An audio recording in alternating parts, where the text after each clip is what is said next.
Well, it's the Sunday before Christmas, 2020. Welcome to our home.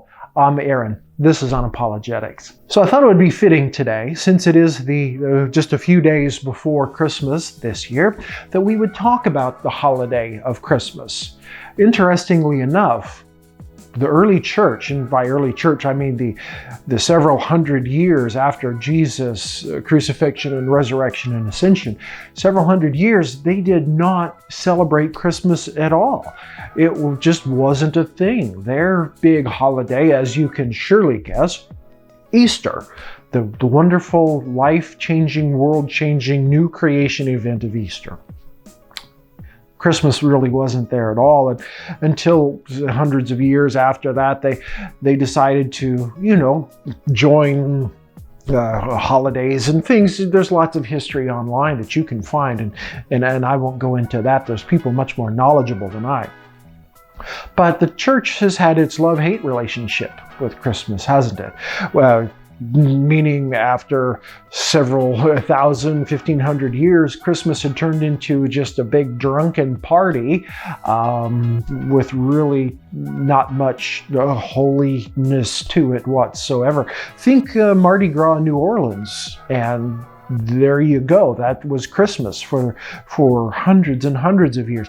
So irritating was this to certain church folk that, say, the pilgrims, the immigrants to this land, outlawed it in their colony, outlawed the celebration of Christmas to put an end to the drunken madness, we'll say. People missed it a lot, so later they brought it back. Needless to say, the church has had this love-hate relationship with it in that way. And then what we have today, as you well know, is this wonderful time of family and general emotions of love and giving and peace and, all of those things, which is basically a Victorian construct. It was the night before Christmas. Think of those guys and Scrooge. They needed a new paradigm for Christmas, something nicer, and so they came up with that, and that's what we're all we celebrate descendants today, right? The Christmas tree, the giving of, I'm pointing our trees right here, by the way, Christmas presents to children and caroling and wassail and all of those things. Now, let me give you something interesting to think about. Do you know who really understood Christmas? Herod. Herod, the murdering baby killer found in the early parts of the Gospels. I believe it's Luke. After the wise men, you recall, after the wise men were warned in a dream by God to not go back to Herod and tell him where the baby Jesus was, Herod went on so the scripture says, oh no, it's in Matthew 2. Herod goes on a murderous bent through Bethlehem, killing all the boys 2 years and younger. Now, why do I say that a man who murders babies, why does he understand what Christmas is really? And this is really interesting, because Herod knew that Jesus was the king. Herod was a king installed by the Roman government who had occupied the land. And do you know what kings who are sitting on the throne hate more than anything? Someone else who says they're king. And so Herod went to prevent anyone from taking his power, whether that be Jesus or anyone else. And so how does that show that Herod understands Christmas? It shows that Herod understands that Jesus is the coming king.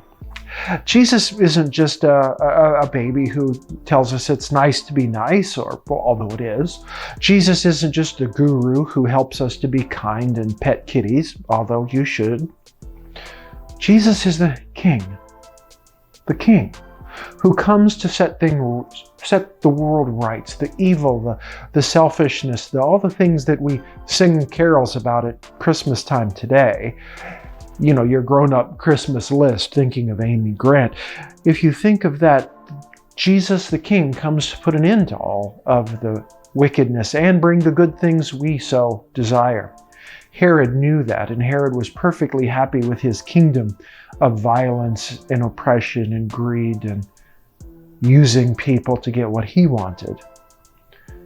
But Jesus came to do something different. The baby born in Bethlehem in a cave manger outside of town. That's Jesus, the coming king. Herod understood. So as you drink wassail and eggnog and sing carols about grown-up Christmas lists and Santa Claus coming to town, remember that Jesus did come on a night to parents, unlikely parents, as a king, to make things right. And that's Christmas. So, Merry Christmas to you and yours, and I wish you a safe and happy holiday. Thanks. Bye-bye.